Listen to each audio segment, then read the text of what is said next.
Je suis Darwin Mercé, 32 ans, juste un simple menuisier qui fabrique des tables, des chaises et des armoires pour les maisons douillettes des autres. Et maintenant, je regardais les 2 boîtes en bois qui contenaient les personnes qui m'avaient donné la vie et m'avaient élevé. Ils étaient morts dans un terrible accident sur la R70. Un semi-remorque avait perdu le contrôle dans un blizzard et avait percuté leur voiture de plein fouet. En un instant, leurs vies se sont terminées et la mienne s'est brisée. Je me souviens du moment où j'ai appris la nouvelle comme si c'était gravé en moi. C'était un mercredi matin ordinaire. J'étais dans l'atelier, marteau à la main, en train de clouer des étagères. Le bruit régulier du marteau, l'odeur fraîche du bois, et je pensais au dîner de ce soir-là avec Regan et notre petite fille, Elma. Puis le téléphone a sonné. Numéro inconnu. Quelque chose m'a dit de répondre. Une voix d'homme, un policier. Monsieur Mercé, je suis au regret de vous informer que vos parents ont eu un accident sur l'arrêt 70. Ils n'ont pas survécu. Le marteau a glissé de ma main et a heurté le sol avec un bruit sourd. Mon cœur s'est arrêté. J'ai couru hors de l'atelier, j'ai sauté dans mon vieux camion et j'ai foncé vers l'hôpital. Les rues enneigées de Denver défilaient à travers le pare-brise, mais tout ce que je pouvais sentir, c'était la terreur qui me rongeait. Impossible, n'arrêtais-je pas de marmonner. Pas mes parents. Ils sont en bonne santé. Papa a promis de m'apprendre à construire ce nouveau fauteuil à bascule ce week-end. Mais quand je suis arrivé, il n'y avait que 2 draps blancs recouvrant des corps immobiles. Papa, son visage bienveillant maintenant déformé par les blessures. Maman à côté de lui, les mains qui m'avaient tenu à travers chaque cauchemar d'enfance maintenant immobiles pour toujours. Je me suis effondré sur le sol de l'hôpital, des larmes coulant de manière incontrôlable. Pourquoi? Pourquoi eux? Les jours qui ont suivi ont été un enfer. J'ai dû tout gérer. L'identification des corps, les certificats de décès, le choix des cercueils, l'organisation des funérailles. Je mangeais et dormais à peine. Le petit déjeuner était une tasse de café froid. La nuit, je tombais simplement sur le lit, mon esprit tourbillonnant d'images d'eux. J'ai appelé mes beaux-parents, Quinton et Bianca Warren, des gens qui m'avaient toujours méprisé parce que j'étais juste un menuisier, pas le riche homme d'affaires qu'ils voulaient pour leur fille. Désolé, Darwin. Nous sommes très occupés, dit sèchement Quinton au téléphone. Le travail est écrasant. Nous ne pourrons pas venir, ajouta Bianca. Gère ça. Nous te présentons nos condoléances. Des condoléances? C'était tout. J'ai appelé Regan, ma femme. Elle a soupiré d'agacement comme si je la dérangeais. Je serai en retard, dit-elle, la voix plate. Ma poitrine s'est serrée, mais j'ai ravalé ma colère. Je devais me concentrer sur l'organisation d'un adieu digne de ce nom pour mes parents. Le jour des funérailles est arrivé. L'église était solennelle, avec des fleurs blanches et des bougies vacillantes. Je me tenais à l'avant dans mon vieux costume noir, essayant de me contenir. Les gens sont venus, ont déposé des fleurs, ont incliné la tête. Les voisins chuchotaient. Pauvre Darwin, perdre ses 2 parents en même temps. Les amis me tapotaient l'épaule. Tiens bon, mon gars. Ça va aller. Mais plus je regardais autour de moi, plus l'endroit semblait vide. Pas une seule personne de la famille de Regan. Ni Quinton, ni Bianca, aucun de ses frères et sœurs. Juste moi, debout seul dans une mer de chagrin. Vont-ils même se présenter aux funérailles de mon père, me suis-je demandé, le cœur battant d'un mélange d'espoir et de colère. C'était censé être le moment où la famille se réunissait, mais je me sentais comme un orphelin. Tout le monde priait, la douce voix du pasteur résonnant. Le Seigneur abritera leurs âmes. Soudain, les portes de l'église s'ouvrirent brusquement avec un grincement sonore. Le vent froid et la neige se sont engouffrés. Je me suis retourné, le cœur bondissant. Regan est entrée, le visage crispé par une grimace, les bras croisés. Elle portait un manteau noir, mais son expression était celle de quelqu'un traîné à une réunion ennuyeuse. Pas une seule larme, pas une trace de chagrin. Elle a marché droit dans l'allée, ses talons au claquant sèchement sur le sol en pierre, attirant les regards. Pendant une fraction de seconde, j'ai espéré contre toute raison qu'elle s'approcherait des cercueils, les toucherait, murmurerait au revoir. Mais non, elle est venue droit vers moi, a sorti un document de son sac à main et l'a poussé avec force contre ma poitrine. Sa voix a retenti, froide et assez forte pour que les gens à proximité se retournent. Voici les papiers du divorce. Je veux en finir. Signalé, Darwin. Je me suis figé, mettant plusieurs secondes à même comprendre les mots. Regan, ce sont les funérailles de mes parents. Qu'est-ce que tu racontes? Elle me regarda sans ciller, les yeux vides et glaçants. J'y pense depuis longtemps. Ce mariage est terminé pour moi depuis bien longtemps. Mon cœur se serra, ma voix se cassa d'incrédulité et de douleur. Regan, maintenant, devant tout le monde ici. Tu choisis ce moment pour me le dire. Elle serra plus fort la lanière de son sac à main, la voix devenant plus froide. Darwin, ne rends pas ça plus gênant que ça ne l'est déjà. Je ne veux pas faire traîner une relation qui est morte depuis des années. La rage en moi a explosé. Chaque once de retenue s'est brisée. Une relation morte? Mes parents n'ont même pas encore été mis en terre, et tu dis ça ici? En une seconde incontrôlable, ma main a volé. La gifle a retenti, sèche et claire dans l'église silencieuse. Regan a reculé d'un pas, se tenant la joue, les yeux flamboyants de haine et de mépris. Un moins que rien de basse classe comme toi n'a pas le droit de me toucher. Elle s'est retournée et est sortie tout droit, les talons claquant sans un seul regard en arrière. Les portes de l'église se sont refermées derrière elle. Je suis resté figé entre les deux cercueils, entouré de visages choqués. Des murmures ont éclaté. Mon Dieu, comment cela a-t-il pu arriver? Pauvre Darwin. Juste aux funérailles. Elle est sans cœur.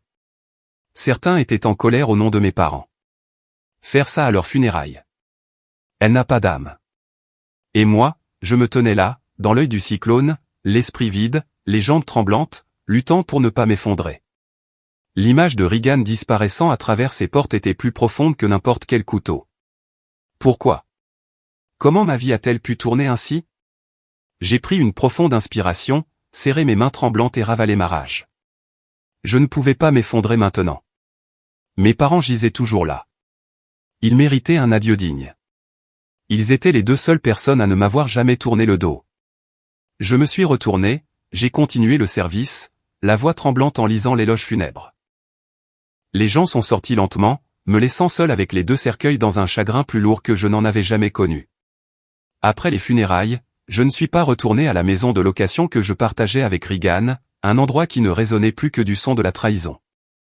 Au lieu de cela, j'ai pris l'autre direction, vers la vieille maison de mes parents à la périphérie de Denver. C'est là que j'ai grandi. Où chaque brique et chaque planche de bois étaient imprégnées de leur présence. J'avais besoin de cet endroit maintenant. J'avais besoin ne serait-ce que de l'illusion de chaleur au milieu de ce blizzard. Mon vieux camion cabossé rampait sur la route couverte de neige. Le vent hurlait à travers la vitre fissurée, l'air glacial me mordant la peau, mais je ne sentais rien d'autre que le vide. Je me suis murmuré à moi-même, les jointures blanches sur le volant. Maman, papa, qu'est-ce que je fais maintenant? L'image de Regan me fourrant les papiers du divorce dans la poitrine à l'intérieur de l'église me hantait encore. Une blessure qui ne voulait pas cesser de saigner. Elle avait autrefois été tout pour moi. La femme que j'ai rencontrée dans un bar quand j'avais 25 ans, avec un sourire radieux et une promesse. Je serai toujours à tes côtés. Et maintenant, une gifle, un ricanement, et elle était partie. Où était Thelma, notre petite fille, avec sa mère? Avec ses grands-parents? Je n'osais pas penser trop loin. La seule pensée menaçait de m'écraser. La route familière est apparue, bordée de pins chargés de neige. La maison de mes parents se trouvait au bout de la rue calme, un simple bungalow en bois, confortable. Je me suis garé, j'ai coupé le moteur et je suis resté immobile un instant, fixant la porte d'entrée. La dernière fois que j'étais là, il y a à peine une semaine, papa était sur le porche en train de réparer la tondeuse à gazon pendant que maman apportait du thé chaud. « Tu es à la maison, Darwin », disait-elle avec son doux sourire. Maintenant, il n'y avait plus rien. J'ai pris une profonde inspiration, je suis sorti, les clés toujours dans la poche de mon manteau. Quand la porte s'est ouverte, l'odeur familière du bois m'a frappé comme une vague de souvenirs. Le noyer chaud mélangé à la cire pour meubles, l'odeur des après-midi où papa affûtait ses outils sur le porche et où maman époussetait lentement chaque surface. Tout était exactement comme il l'avait laissé, chaleureux, bien rangé, douloureusement paisible. Pas une trace de poussière, pas un objet déplacé, comme s'ils étaient seulement sortis un instant et allaient revenir d'une seconde à l'autre. J'ai fermé la porte et je me suis tenu dans l'entrée, le cœur battant. Le salon s'étendait devant moi avec le vieux canapé sur lequel papa aimait s'allonger en lisant le journal. Je suis entré, j'ai caressé le dossier du canapé de mes doigts, sentant le tissu rugueux familier. Mes yeux me piquaient tandis que je murmurais son nom. Ce canapé avait vu d'innombrables soirées où nous regardions la télé tous les trois. Papa racontant des histoires de sa jeunesse de menuisier pendant que maman riait doucement. Je suis passé à la cuisine. Les armoires en bois que maman polissait chaque matin brillaient encore comme si elles avaient été vernies la veille. J'en ai ouvert une et j'ai vu les tasses en porcelaine bien alignées. Les larmes ont soudainement débordé. Maman disait toujours, une maison propre rend le cœur léger, mon fils. La maison était impeccable, mais mon cœur était plus lourd que jamais. Chaque coin ravivait un souvenir, chacun un couteau dans la poitrine. Dans le coin du salon près de l'entrée était accrochée la photo de famille, nous trois souriant au bord d'un lac l'été dernier. J'ai touché la vitre, les doigts tremblants. Pourquoi avez-vous dû partir si tôt? Je n'ai même pas pu vous remercier correctement. Les souvenirs ont reflué. Papa m'apprenant à construire ma première étagère quand j'avais 12 ans. J'étais maladroit avec la scie, coupant des lignes tordues partout.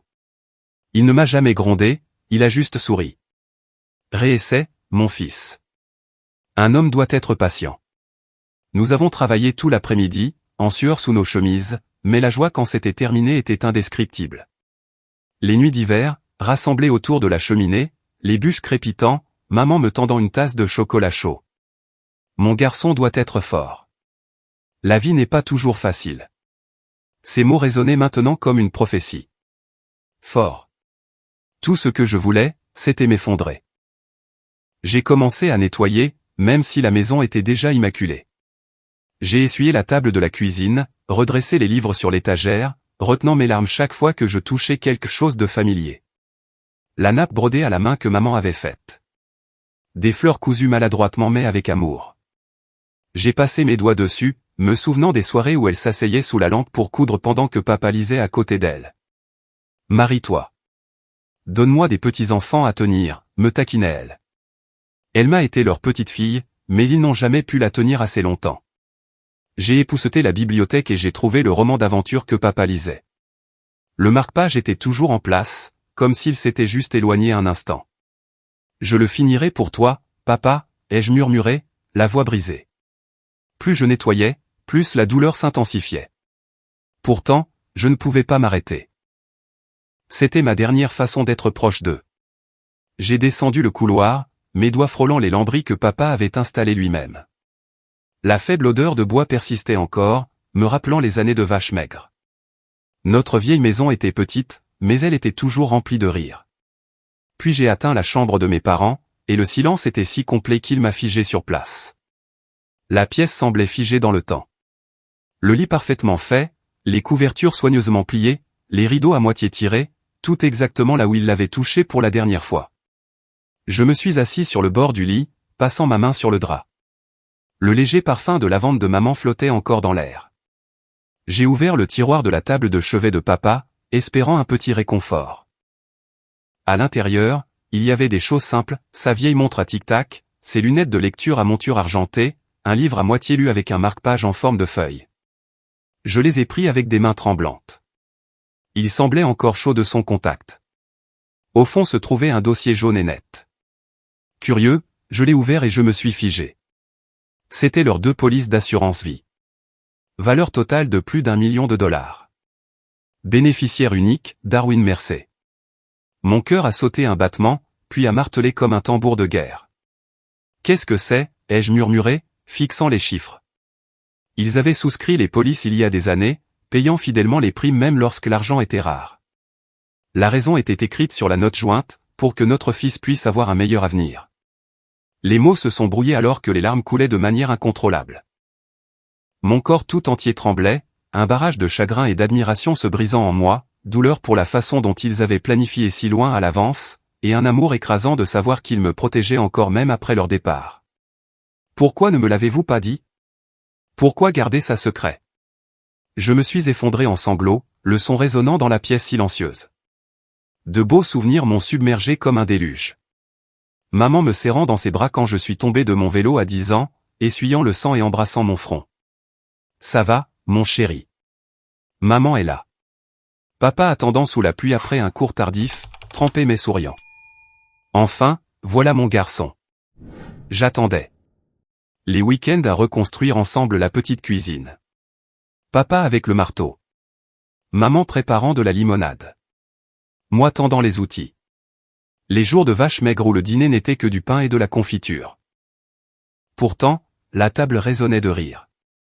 La famille, c'est tout, disait toujours papa. Maintenant, tout était parti et tout ce qui restait était ce cadeau acheté avec leur vie. Je me suis effondré sur leur lit, les larmes trempant l'oreiller que maman avait envoyé, m'enveloppant comme une étreinte. J'avais perdu les personnes que j'aimais le plus, mais j'avais trouvé le dernier cadeau qu'elle m'avait laissé. Épuisé par les jours d'organisation des funérailles et le choc de cette découverte, mon esprit tourbillonnait d'images de l'accident. Regan, Elma, qu'est-ce que je suis censé faire de cet argent? Me suis-je demandé, mais aucune réponse n'est venue. Mes yeux sont devenus lourds. Je me suis endormi là, dans la pièce pleine de souvenirs, entouré de l'odeur persistante de mes parents. C'était la première fois depuis que tout avait commencé que je me laissais complètement aller. Fini de faire semblant d'être fort. Fini de ravaler les larmes. J'ai dormi profondément, rêvant de maman et papa me souriant près de la cheminée. Mais quand je me suis réveillé le lendemain matin, une faible lumière du soleil filtrant à travers les rideaux, je savais que ma vie avait pris une nouvelle route inconnue. Cet argent était-il un espoir ou un fardeau? Comment Regan réagirait-elle? Je ne le savais pas encore, mais un mélange d'anticipation et d'appréhension montait déjà. Le cauchemar ne faisait que commencer, et je devais y faire face. Le lendemain matin, je me suis réveillé tôt et j'ai préparé une tasse de café noir comme le faisait toujours papa. Pas de sucre, pas de lait, juste assez fort pour réveiller les morts. J'ai traversé la maison une dernière fois, un adieu silencieux à mes parents. Le salon était toujours bien rangé. Le fauteuil de lecture de papa était vide, attendant qu'il revienne prendre le journal. L'odeur de bois persistait encore, comme si leur souffle était resté prisonnier des murs. Ma poitrine s'est serrée. Les larmes sont montées, mais je les ai ravalées. Au revoir, maman. Au revoir, papa, ai-je murmuré en verrouillant la porte d'entrée. Le déclic de la serrure a sonné comme une finalité, fermant tout un chapitre de ma vie. Je me suis détourné, j'ai marché jusqu'au camion, des flocons de neige se posant légèrement sur mes épaules. La maison était maintenant le passé, mais les souvenirs vivraient pour toujours. Je suis parti, le cœur lourd mais portant une faible lueur d'espoir provenant du dossier d'assurance rangé dans mon manteau. Sur le chemin du retour vers la maison de location dans le centre de Denver, j'ai décidé de m'arrêter à la compagnie d'assurance. C'était un élégant bâtiment de verre dans le quartier animé du centre-ville, un endroit où les menuisiers ordinaires comme moi entraient rarement. Mon pouls s'est accéléré lorsque je me suis garé, me sentant comme si j'entrais dans un pari à haut risque. Serrant le dossier, je me suis approché du bureau de la réception, la voix tremblante. Je suis ici pour faire une demande d'assurance vie. La jeune réceptionniste avec un chignon soigné m'a regardé avec sympathie. Oui, monsieur Mercey. Nous devrons vérifier les documents. Vous avez perdu un proche. J'ai hoché la tête et lui ai brièvement parlé de l'accident, la gorge nouée. Elle a tout photocopié, vérifié les signatures, puis a dit, le traitement prendra quelques semaines, mais les documents sont complets. Vous recevrez l'argent bientôt.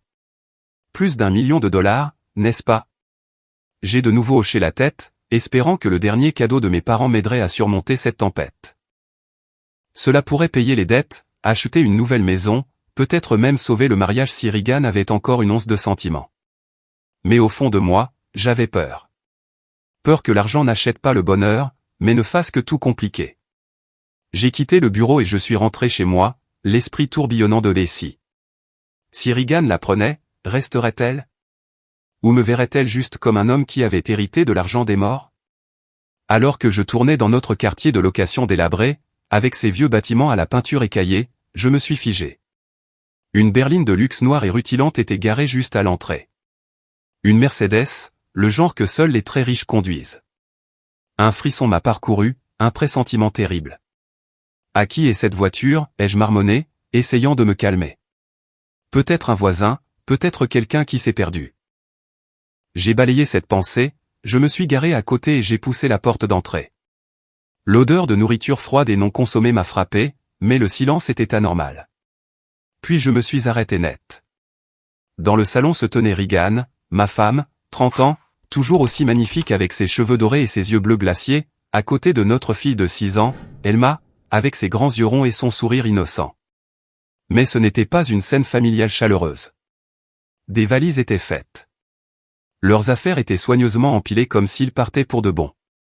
Mon cœur battait la chamade. Mes membres sont devenus froids. Qu'est-ce qui se passe? Où emmènes-tu ma fille? Ai-je murmuré, connaissant déjà la réponse. La panique m'a envahi. Je me suis précipité en avant et j'ai pris Elma dans mes bras, la serrant si fort que j'avais peur de la perdre dès que je la lâcherais. Elle m'a serré en retour, en sanglotant. Papa, tu m'as tellement manqué. L'odeur lactée de ses cheveux, la chaleur de son petit corps. Les larmes menaçaient de couler. Chut. Ça va, ma chérie. Ne pleure pas, ai-je murmuré en lui embrassant le front. Mes yeux brûlaient alors que je regardais Regan, la voix rauque de fureur et de douleur. Regan, qu'est-ce que tu fais? Comment peux-tu être aussi cruel? Me quitter maintenant? Mes parents viennent de mourir. Leur funérailles était hier. Et toi? Tu fais tes valises comme ça? Elle se tenait là, le visage de glace, une étrangère dans le corps de la femme que j'ai autrefois aimée. Les bras croisés, elle a parlé d'un ton plat et sans émotion. Darwin, ce mariage est terminé pour moi depuis longtemps. Tu dois accepter la réalité. Je veux une vie différente. Une que tu ne peux pas me donner. C'était comme un coup de massue en pleine poitrine. Je pouvais à peine respirer. C'est tout ce que c'est? Des maisons, des voitures, des voyages de luxe? Ma voix tremblait. Regan a esquissé un sourire mince et amer. Je suis fatigué de lutter.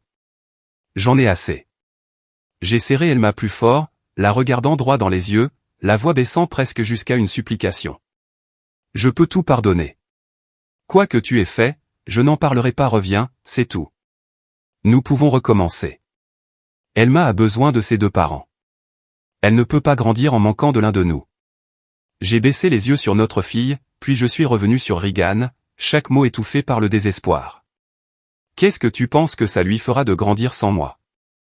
Elma s'accrochait à ma chemise, les yeux brillants alors qu'elle levait les yeux vers sa mère et disait d'une petite voix claire, « Maman, je veux rester avec papa. » Mais Regan a arraché Elma sans hésitation, même si notre fille criait et se débattait pour ne pas me quitter. « Elma, viens avec maman maintenant » a-t-elle claqué, tirant si fort que la petite fille a trébuché et est tombée. Le cri d'Elma m'a déchiré. « Papa, ne les laisse pas m'emmener. J'ai peur. » Mon cœur s'est brisé.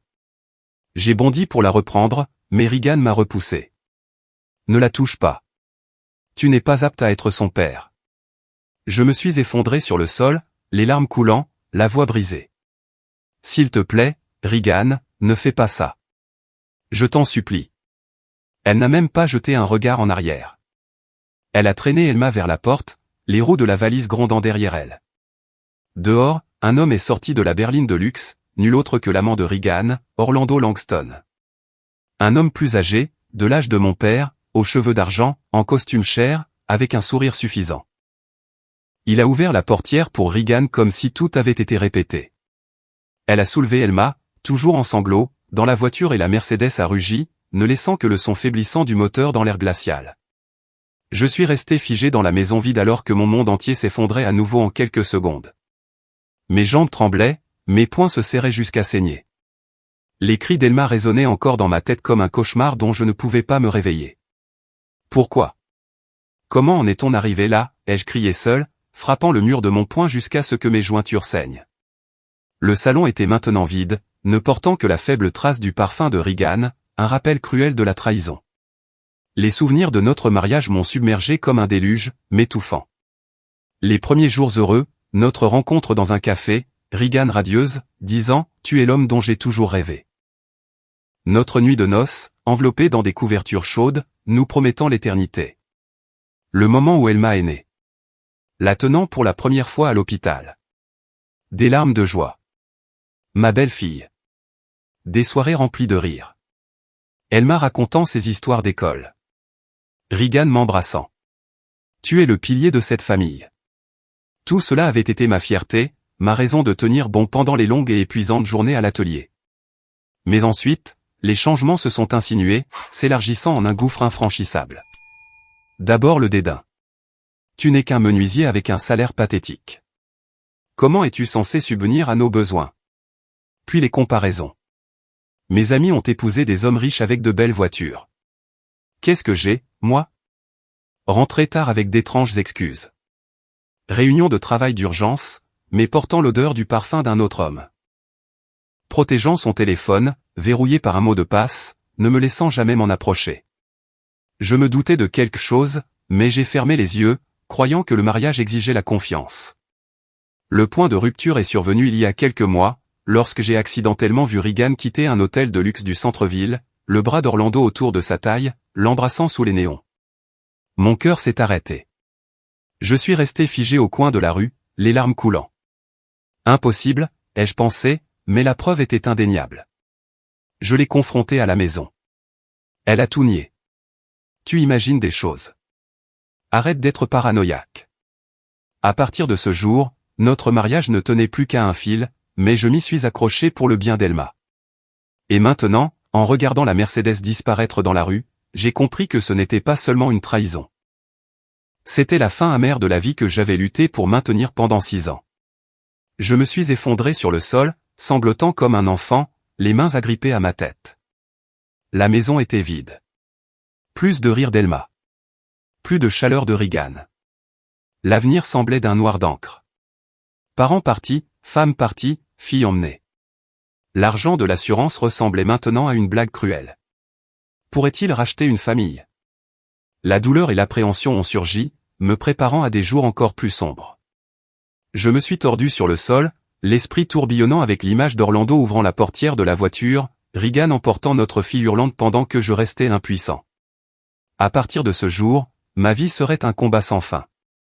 À ce moment de désespoir total, j'ai décidé d'aller chez mes beaux-parents. C'était mon dernier espoir. Peut-être que Quinton et Bianca Warren parviendraient à raisonner Regan, ou du moins à m'offrir un semblant de réconfort. Ils étaient ses parents. Ils devaient se soucier de leur propre petite fille, n'est-ce pas? J'ai conduit jusqu'à leur somptueuse maison dans la banlieue la plus riche de Denver, un endroit où je me sentais toujours déplacé dans mes vêtements de menuisier poussiéreux. L'immense porte en bois s'est ouverte et Quinton, grand, aux cheveux d'argent, toujours en costume, m'a regardé avec des yeux glacials. Bianca se tenait derrière lui, parfaitement maquillée, sans le moindre sourire. « Darwin, qu'est-ce que tu fais ici ?» a demandé Quinton, la voix sèche comme de la poussière. Je suis entré dans leur vaste salon, avec ses meubles en cuir, ses œuvres d'art coûteuses au mur, et j'ai essayé de garder une voix stable. « Monsieur, Regan est parti. Elle est partie avec Orlando. S'il vous plaît, parlez-lui. Convainquez-la de revenir pour le bien d'Elma. » Mais dès que j'ai fini de leur raconter ce qui s'était passé, leurs visages se sont tordus de colère. Quinton a frappé du poing sur la table basse en verre. Le bruit m'a fait sursauter. Tu n'as pas su garder ta femme, et maintenant tu viens pleurnicher ici. Espèce de raté inutile et sans classe. Regan a assez souffert en se traînant dans la vie avec toi. Tu penses que tu la mérites? Ces mots m'ont frappé comme des couteaux. Je suis resté figé, balbutiant. Mais elle a trompé et elle a emmené ma fille. Il m'a coupé la parole. Trompé? Elle n'a pas trompé. Tu devrais te blâmer de n'avoir jamais pu subvenir à ses besoins. Regan est ma fille. Elle mérite une vie meilleure que de tirer le diable par la queue avec un menuisier comme toi. Bianca était encore plus froide. Les bras croisés, la voix plate comme un verdict. Darwin, connais ta place. Regan mérite un vrai homme et une vraie vie. Tu n'as plus rien pour la retenir. Arrête de t'accrocher inutilement. Pas de sympathie, pas de pitié. Il me regardait comme un mendiant, une chose jetée. Ma poitrine s'est contractée. L'humiliation m'a brûlé. Mais Elma est votre petite fille. Elle a besoin de moi. Quinton a montré la porte. Sors et ne reviens jamais. Nous ne voulons rien avoir à faire avec toi. Ils m'ont jeté dehors. La porte s'est claquée derrière moi. Je suis resté sur leur seuil, des flocons de neige dérivant, les larmes gelant sur mes joues. Une humiliation que je n'avais jamais connue a fait trembler mes jambes comme si quelqu'un m'avait donné un coup de pied en pleine poitrine. Comment peuvent-ils faire ça? C'est leur famille. Je suis rentré chez moi, l'esprit en plein chaos, le cœur battant d'inquiétude pour Elma. Où était-elle? Pleure-t-elle? Les jours qui ont suivi, je me suis plongé dans le travail de l'aube à la tombée de la nuit pour engourdir la douleur. L'atelier est devenu mon refuge.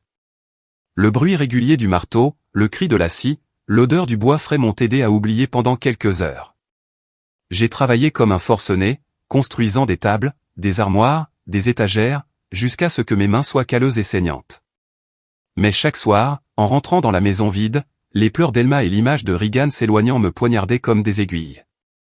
Le salon était silencieux. Pas de rire d'enfant, pas d'odeur de la cuisine de Regan. Je me suis assis sur le canapé, serrant l'ours en peluche d'Elma, les larmes coulant. Ma petite fille, papa te manque tellement. Des nuits sans sommeil, à fixer le plafond, attendant anxieusement des nouvelles de l'avocat. Le divorce arrivait, mais qu'en était-il d'Elma? J'ai appelé Regan tous les jours. Elle a bloqué mon numéro. La douleur s'est accumulée. Je voulais m'effondrer, mais j'ai serré les dents. Pour elle. Je dois continuer. Exactement un mois après les funérailles, le paiement de l'assurance vie de plus d'1 million de dollars de mes parents est arrivé sur mon compte.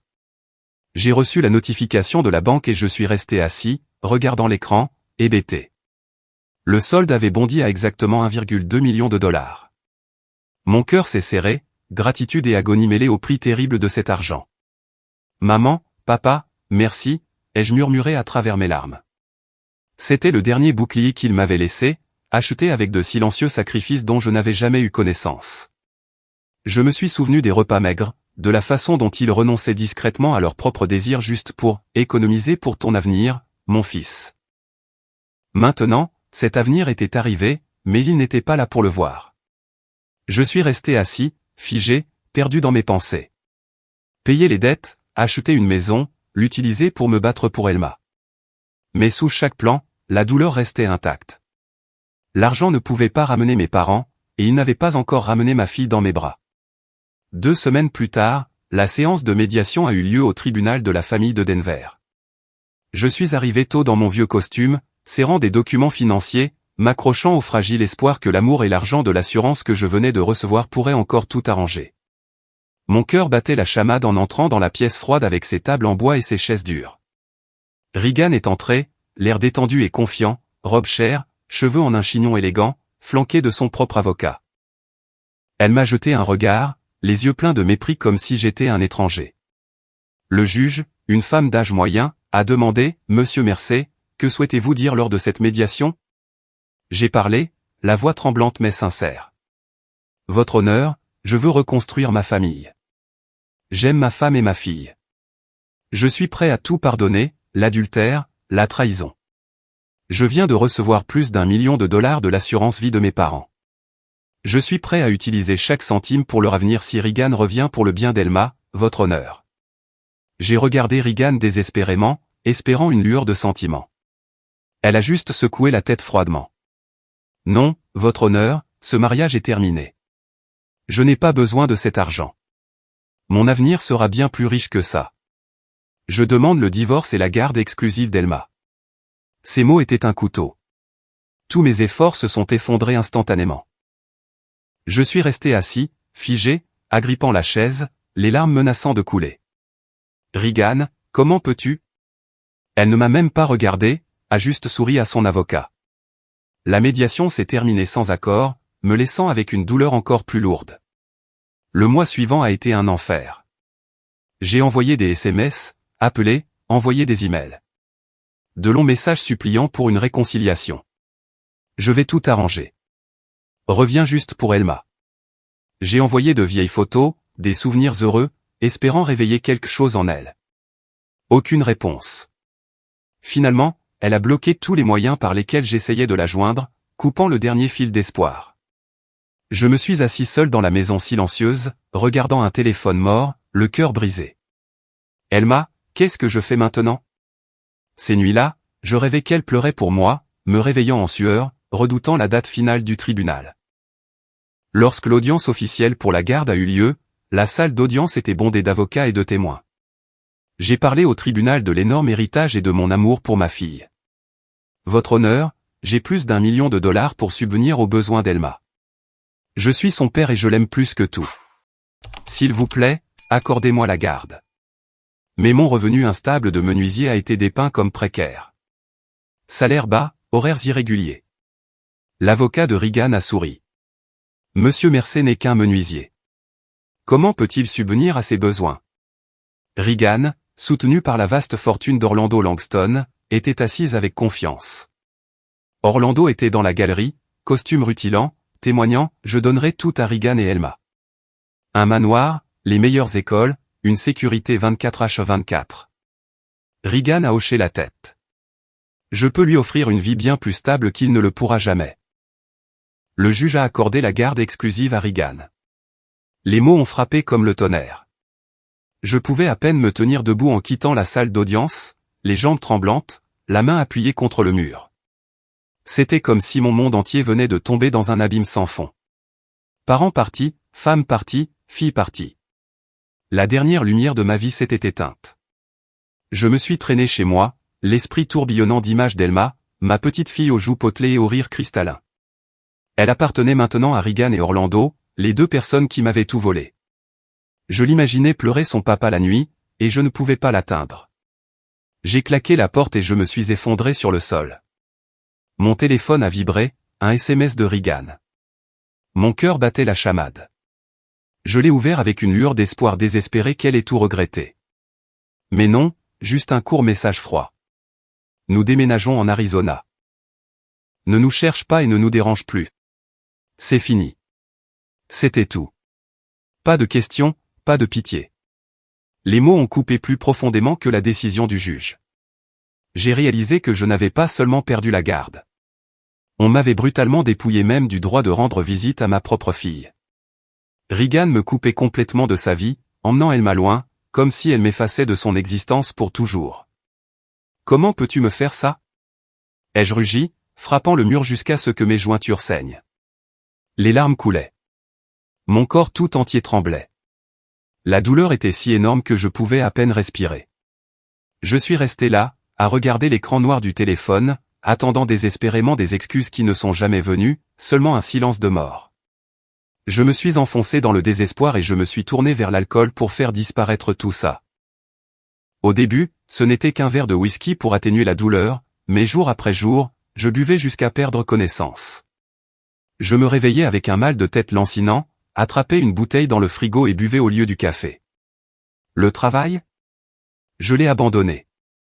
Dans l'atelier, mes mains tremblaient si fort que je ne pouvais pas tenir un marteau droit. Les clous entraient de travers. Mes collègues chuchotaient, « Darwin, qu'est-ce qui ne va pas avec toi?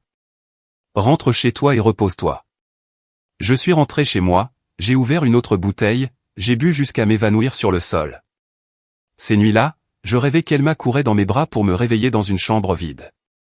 Chaque sonnette de porte ou sonnerie de téléphone faisait battre mon cœur. Était-ce une nouvelle de ma fille? Mais ce n'était jamais rien, juste le vent qui hurlait. Une nuit, ivre et perdu, j'ai conduit sans réfléchir et je me suis retrouvé devant la vieille maison de mes parents.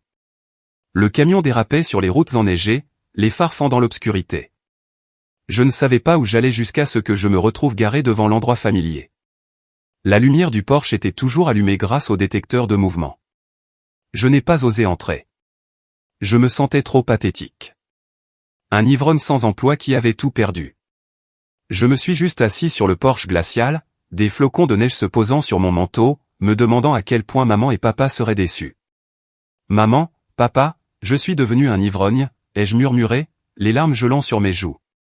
Le porche était glacial, le vent sifflant à travers les fissures, mais de chaleureux souvenirs ont reflué comme un torrent. Chaque souvenir de mes parents a repris vie. Quand j'étais petite et harcelée à l'école, papa s'asseyait à côté de moi, la main sur mon épaule. Mon fils, relève-toi. Ne laisse jamais personne te maintenir à terre.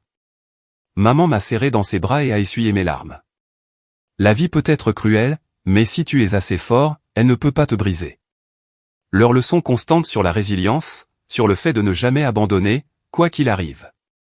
Ces souvenirs ont jeté une lumière crue sur l'épave que j'étais devenu. Un homme adulte recroquevillé, ivre sur un porche, avec rien d'autre que de la douleur. Je me suis souvenu d'un après-midi à réparer le toit du Porsche avec papa. Le soleil tapait. Il transpirait, marteau à la main. Un homme peut être pauvre en argent ou en chance, mais il ne doit jamais être pauvre en volonté. Tombe là où tu es, puis relève-toi, mon fils. Ces mots ont résonné dans ma tête comme une gifle, sec et claire dans le silence de la nuit. Soudain, je me suis réveillé en sursaut. Je me suis giflé violemment 2 fois, les joues brûlantes, essayant de faire sortir l'homme que j'étais des ruines du chagrin et de l'échec. Les claquements secs ont résonné dans la nuit calme et m'ont complètement réveillé. Je ne peux pas continuer comme ça, ai-je grogné, les larmes s'arrêtant. J'ai serré les poings et j'ai juré à mes parents que je ne resterais pas brisé, que je ne dériverais pas plus loin, que je me relèverais et deviendrais le fils dont ils pourraient être fiers. Je vous le promets, maman, papa, je vais recommencer. Je me suis levé, les jambes toujours tremblantes, mais la volonté était revenue. Je suis rentré chez moi, l'esprit plus clair qu'il ne l'avait été depuis des mois, le cœur battant avec un nouveau plan. C'était le tournant, des cendres, je renaîtrais. Dès le lendemain, je suis retourné à la maison de location et j'ai commencé à planifier une nouvelle vie avec l'argent de l'assurance intacte. Plus d'1 million de dollars se trouvait sur le compte, un rappel de mes parents. J'ai choisi la voie de l'investissement, même si je n'avais aucune expérience. Seule la détermination brûlait en moi. Investir? Tu es fou, Darwin? Tu es menuisier, me suis-je demandé, le pouls battant la chamade. Mais je me suis souvenu des mots de papa. Apprendre, c'est la clé. J'ai acheté des livres sur la finance et le marché boursier, L'homme le plus riche de Babylone, l'investisseur intelligent de Warren Buffett. J'ai passé des heures devant l'ordinateur à regarder des vidéos sur YouTube, à suivre des cours en ligne gratuits sur les actions et les FNB. Au début, ma tête tournait avec des termes inconnus. J'ai étudié jour et nuit, ne dormant que 4 ou 5 heures, vivant de café noir fort au lieu de repas. Tu peux le faire, Darwin, me suis-je dit, les mains tremblantes en ouvrant mon premier compte de courtage. Puis j'ai commencé à investir, de petites sommes au début, quelques milliers dans des actions de premier ordre comme Apple et Microsoft. Mon cœur battait la chamade quand j'ai cliqué sur « Acheter », terrifié et exalté, et miraculeusement, le marché a augmenté. J'ai réalisé des gains réguliers, 5%, 10%, puis 20% en quelques mois seulement. J'ai trouvé une issue, ai-je pensé, le premier vrai sourire depuis des mois se dessinant sur mon visage.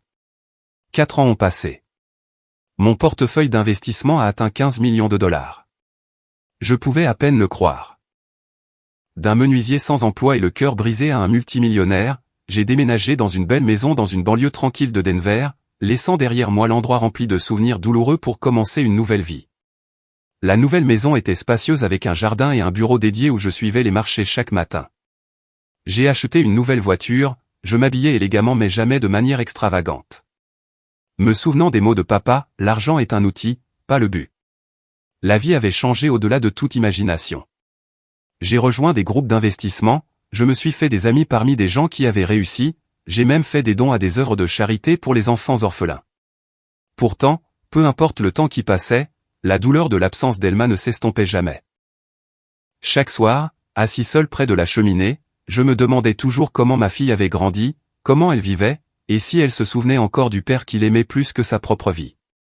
Un après-midi ordinaire, j'étais assis dans mon bureau en train d'examiner mon portefeuille d'investissement, la pièce spacieuse avec un bureau en noyer que j'avais construit moi-même, des écrans d'ordinateur brillants de graphiques boursiers verts et rouges. Quand le téléphone a sonné de manière inattendue, numéro inconnu, indicatif régional inconnu, ni Denver, ni même le Colorado.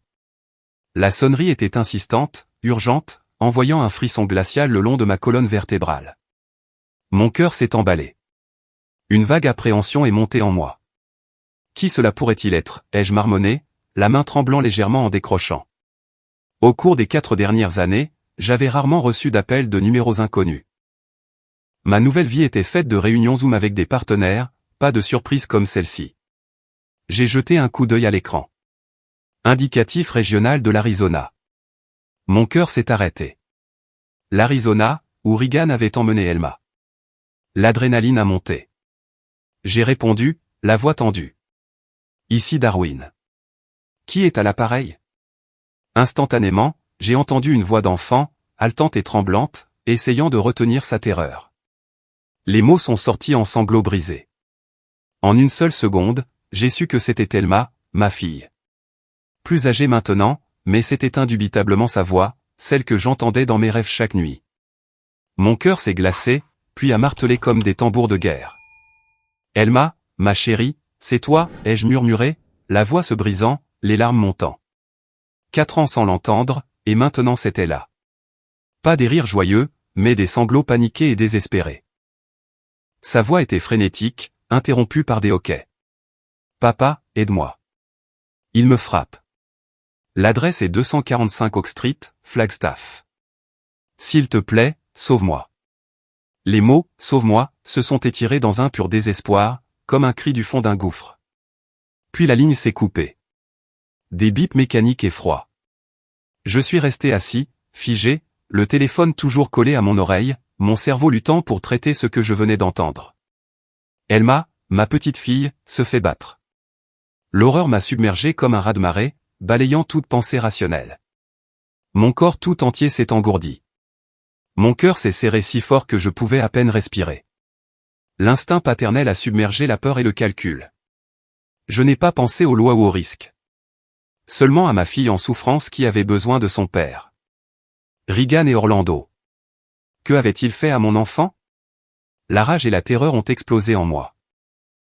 L'adrénaline a monté, faisant trembler mes membres, mais mes actions étaient décisives.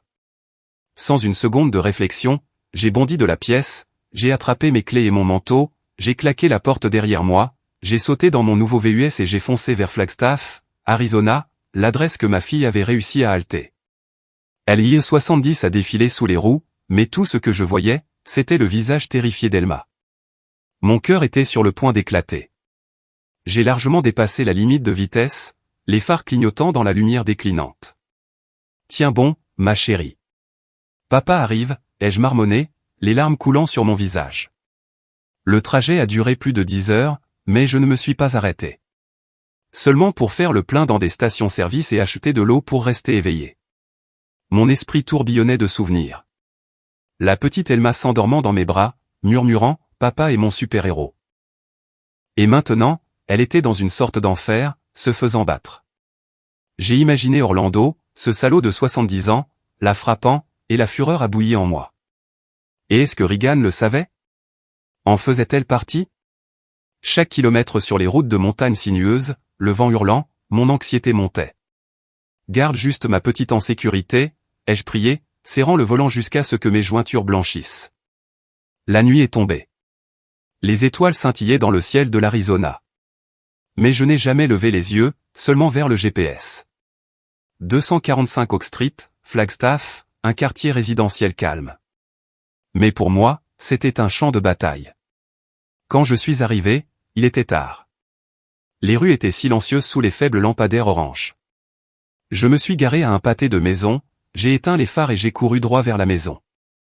Une villa de luxe moderne, les lumières toujours allumées à l'intérieur. Mon cœur battait si fort que je pouvais à peine respirer. Je me suis glissé vers la fenêtre de devant, me cachant derrière des buissons.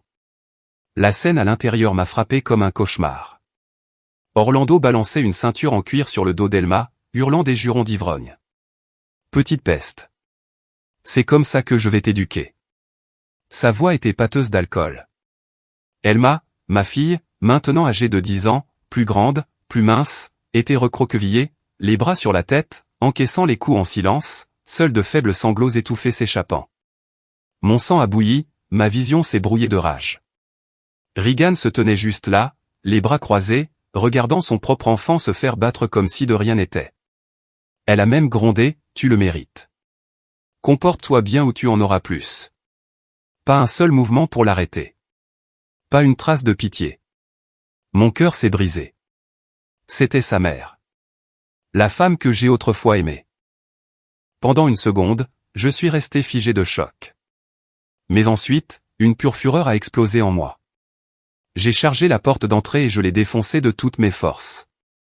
La porte en bois a explosé de ses gonds, des éclats volant partout, toute la pièce tremblant sous l'impact. Orlando s'est retourné, ivre et le visage rouge, trop lent pour réagir avant que mon poing ne s'écrase sur son visage. Le coup l'a projeté contre le mur, hébété, du sang coulant de son nez. « Qui diable êtes-vous pour entrer par effraction chez moi » a-t-il grondé en se tenant le visage. Je n'ai pas répondu, je ne voyais que du rouge. Regan est devenue blanche comme un linge, stupéfaite que je sois apparu si soudainement. Ses yeux étaient grands ouverts de choc et de fureur d'avoir été prise sur le fait. « Darwin, comment es-tu ici ?» a-t-elle balbutié. Orlando a rugi et a chargé comme un animal blessé, balançant la ceinture. Nous nous sommes heurtés, point, meuble, chaos. Il a attrapé mon col et m'a donné un coup de poing à l'estomac. Mais moi, alimenté par des années de muscles de menuisier et une rage aveugle, je l'ai poussé en arrière sur la table à manger, le verre et le bois se brisant. « Tu oses frapper ma fille ?» ai-je beuglé, faisant pleuvoir les coups sur son visage. Regan criait depuis le côté. « Tu es fou ? Sors de notre maison ou j'appelle la police. » Mais elle a reculé, terrifiée par la rage qu'elle n'avait jamais vue chez le mari d'où qu'elle avait connu. Le combat n'a duré que quelques minutes. Sang, respiration lourde, destruction, jusqu'à ce que le cri désespéré et brisé d'Elma ne traverse tout. « Papa, arrête, s'il te plaît. » Ce son a déchiré le monde en deux.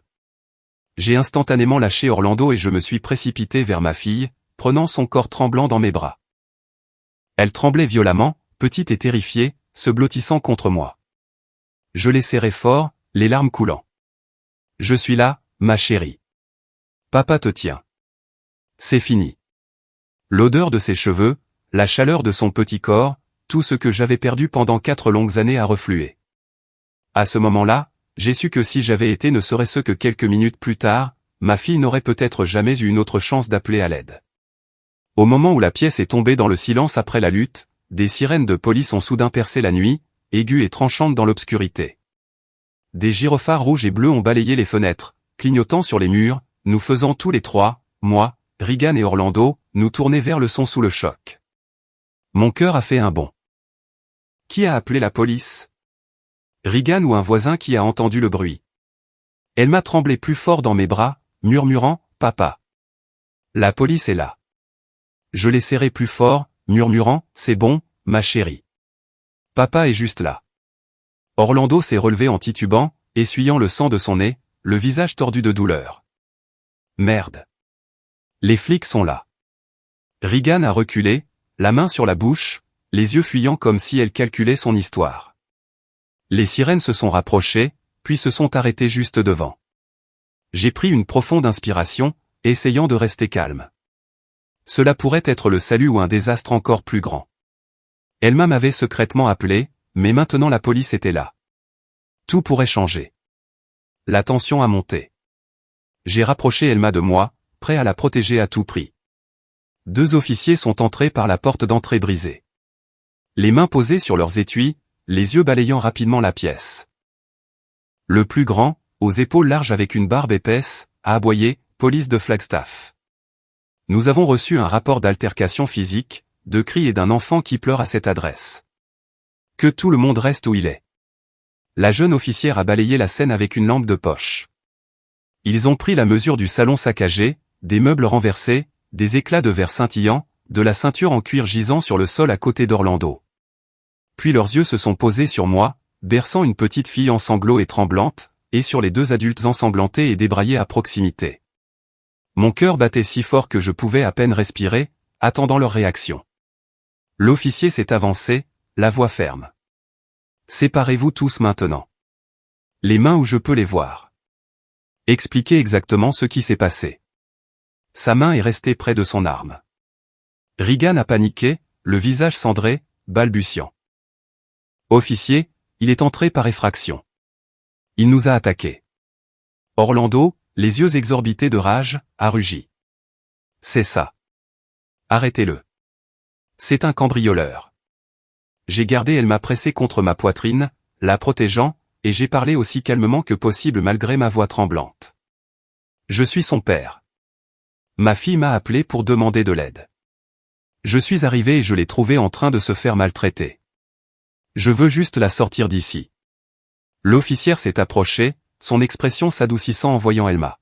« La petite fille va bien ? Laissez-nous voir. » À contre-cœur, j'ai un peu desserré mon étreinte, gardant toujours un bras protecteur autour de ses épaules. Ils nous ont tous ordonné de nous séparer et de faire des dépositions.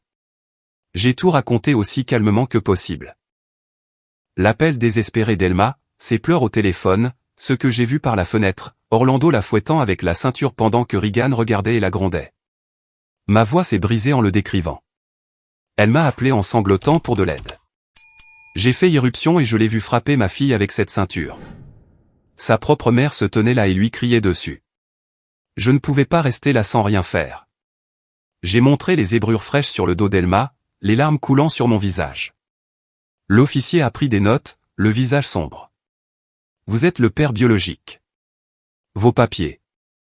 J'ai sorti mon portefeuille, mon permis de conduire, l'acte de naissance d'Elma, des documents que j'avais gardés pendant des années, pressentant qu'un jour j'en aurais besoin. Ils ont vérifié rapidement et ont hoché la tête. Orlando et Regan n'arrêtaient pas de crier l'un sur l'autre. Orlando, le visage enflé, m'a montré du doigt. Il est entré par effraction chez moi, m'a attaqué sans raison. On ne faisait que discipliner la gamine. Elle a passé un appel en douce et a désobéi. Regan a hoché la tête frénétiquement, évitant les yeux d'Elma. Exactement, officier. Nous sommes ses parents légaux. Lui, mon ex-mari, est entré par effraction et a agressé Orlando. Nous nous défendions. Elle a essayé de forcer un sourire, mais son visage était blanc comme un fantôme, les mains tremblantes. Je l'ai regardé, le cœur brisé. La discipline avec une ceinture, et tu regardais juste pendant que ta propre fille se faisait battre. L'officière a coupé court. Silence. On va vous entendre un par un. Ils ne faisaient entièrement confiance à personne. La suspicion remplissait leurs yeux alors qu'ils examinaient la scène. Ils ont commencé à prendre des dépositions formelles. Moi d'abord, puis Regan, puis Orlando. J'ai tout raconté en détail. La voix stable mais émue. Le trajet frénétique depuis Denver. L'appel brisé d'Elma pour de l'aide. Elle m'a supplié de la sauver. Je suis son père. Je devais venir. Ils ont photographié la scène. Les flashs de l'appareil photo capturant les meubles renversés, le sang sur le sol, la ceinture tordue. Mettez ça sous scellé, a dit l'officier, glissant la ceinture dans un sac de preuves avec des mains gantées. Puis ils ont demandé à Elma de se mettre de côté pour un examen. Mon cœur s'est serré en la laissant partir. Ma chérie, dis la vérité aux officiers. Papa est juste là. Tu n'as pas à avoir peur. L'officière a gentiment conduit Elma dans un coin, la voix douce. Dis-moi juste ce qui s'est passé, ma chérie. Elma a pleuré, la voix minuscule. Monsieur Orlando m'a frappé avec la ceinture. Parce que j'ai appelé mon papa. Maman regardait juste. Quand l'officière a soulevé la chemise d'Elma, ses bras, son dos et ses épaules étaient couverts de zébrures rouges fraîches et d'échymoses violettes plus anciennes. J'ai regardé et j'ai senti mon cœur se briser. Les larmes ont coulé. Mon Dieu, ma petite fille, bande de monstres. La mâchoire de l'officière s'est contractée de colère. Elle a fait signe à son partenaire. Photographie tout. C'est de la maltraitance d'enfants manifeste. L'appareil photo a flashé à plusieurs reprises, documentant chaque marque. Orlando a marmonné, c'était juste de la discipline. Mais ils l'ont ignoré, les yeux froids. Immédiatement, ils ont informé Regan et Orlando qu'ils étaient emmenés au poste pour interrogatoire concernant la maltraitance d'enfants et les troubles domestiques. L'officier a ordonné, vous deux, vous venez avec nous. Coopérez. Orlando, puant l'alcool, a juré et a résisté. Maudit flic. Je suis Orlando Langston. J'ai de l'argent. Vous ne pouvez pas me toucher. Il a poussé l'officier. En quelques secondes, il a été plaqué au sol, le bras tordu derrière lui, les menottes cliquant. Résistance à l'arrestation? C'est une autre charge. Regan est resté figé, le visage vidé de sa couleur, les yeux sauvages alors qu'Orlando était maîtrisé. Elle a balbutié, officier, s'il vous plaît. Vous vous trompez. Il est entré par effraction. Mais l'officière l'a menotté silencieusement, plus doucement, et l'a fait sortir. Regan a sangloté. Je n'ai rien fait de mal, mais ils n'ont montré aucune sympathie. L'officière s'est retournée vers moi, vérifiant à nouveau ma pièce d'identité. Monsieur Mercé, vous êtes le père biologique et ne montrez aucun signe de préjudice à l'enfant. Vous êtes venu la protéger. J'ai hoché la tête, la voix tremblante. Oui, madame. Je veux juste que ma fille soit en sécurité. Ils ont hoché la tête. prenez-la et partez immédiatement pour sa sécurité. Nous vous contacterons pour des dépositions complètes plus tard. Emmenez-la à l'hôpital pour un examen. Le soulagement m'a envahi, bien que la tension me tenaille encore la poitrine. Allait-il me croire entièrement? Alors que Regan et Orlando étaient escortés vers les voitures de patrouille, Orlando jurant toujours, Regan pleurant, je suis resté là, tenant ma fille en sanglots, regardant les gyrophares rouges et bleus disparaître dans la rue vide. Pour la première fois depuis des années, j'ai senti que j'avais vraiment une chance de sortir ma petite fille de l'obscurité. Elle m'a apposé sa tête sur mon épaule. Papa, ils m'ont fait mal. J'avais si peur. Je lui ai embrassé le front. C'est fini, ma chérie. Papa t'emmène à la maison. Les voitures de patrouille se sont éloignées, nous laissant dans la nuit calme. Mais l'anxiété persistait. L'hôpital, les dépositions, l'avenir. Tout ne faisait que commencer. J'ai porté Elma jusqu'à la voiture. Son petit corps semblait effroyablement léger, tremblant comme une feuille d'automne dans le vent. Mon cœur battait toujours la chamade. L'adrénaline du combat coulait dans mes veines, rendant mes membres raides et engourdis. Ma chérie, papa t'emmène à l'hôpital, d'accord, pour que les médecins puissent vérifier si tu es blessé, ai-je murmuré, la voix tremblante de peur de toucher à sa douleur. Elma a hoché faiblement la tête, enfouissant son visage dans ma poitrine. Ses sanglots se sont progressivement transformés en hoquets silencieux. J'ai conduit à travers la nuit, les rues calmes de Flagstaff, éclairées seulement par de faibles lampes jaunes. Mais mon esprit était en plein chaos. 4 ans de séparation, et maintenant elle était là dans mes bras, mais couverte de blessures. Pourquoi ne suis-je pas venu plus tôt? Comment ai-je pu laisser ça lui arriver? L'auto-accusation me poignardait comme des couteaux. Les larmes coulaient sur mon visage. L'anxiété a monté en pensant à l'hôpital. Quelle était la gravité des blessures? La police allait-elle me convoquer? J'ai appuyé plus fort sur l'accélérateur. Le VUS filant à travers des rues inconnues. L'air froid de la nuit de l'Arizona s'engouffrant par la vitre fissurée, transportant l'odeur de la poussière du désert. Dès que nous avons quitté les lieux, je me suis dirigé directement vers l'hôpital le plus proche, un petit centre médical de Flagstaff, son enseigne au néon brillant dans l'obscurité. J'ai porté Elma aux urgences, les bras tremblants de fatigue et d'inquiétude. À l'aide. Ma fille a été battue, ai-je crié, ma voix résonnant dans le couloir blanc et stérile. Les infirmières se sont précipitées, leur visage changeant instantanément en voyant Elma, recroquevillée, pâle, du sang suintant à travers le dos de sa chemise. Mon Dieu, pourquoi cet enfant est-il dans cet état? A demandé une infirmière, la voix pleine de pitié, puis a rapidement roulé un brancard. Ils l'ont emmené aux urgences pédiatriques. J'ai suivi, le cœur battant à l'idée de la quitter. Monsieur, veuillez attendre dehors. Nous devons faire un examen complet, a dit une infirmière. J'ai secoué la tête. Je suis son père. Je dois rester avec elle. Ils l'ont permis. Je me suis assis près du lit, tenant la petite main glacée d'Elma. Le médecin, un homme d'âge moyen avec des lunettes à monture argentée et une expression grave, est arrivé après un examen préliminaire. Il a examiné les zébrures, a vérifié son pouls, a posé des questions douces.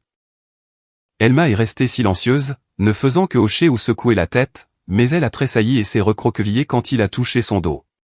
Mon cœur s'est serré. J'ai attendu anxieusement les résultats.